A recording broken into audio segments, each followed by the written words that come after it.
I'm back with another how to put together an outfit / 2-minute style video.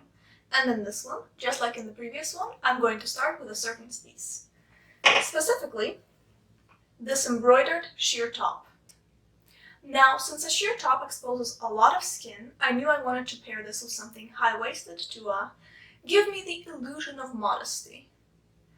And I chose this pair of high-waisted blue jeans. I generally really like the combination of black with light denim because I feel that light denim helps to lighten up the look of a black top. And that's pretty much it for this outfit, except for the shoes, which I went with a pair of strappy black sandals to match the black of the top. Now, the key to this outfit is actually the pair of blue denim.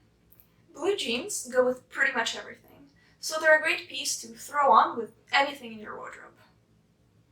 I really hope that you found this video useful and that you liked it, and if you did, please give it a thumbs up or subscribe, possibly both. And I'll see you in the next one. Thank you so much for watching. Be you, always. Bye!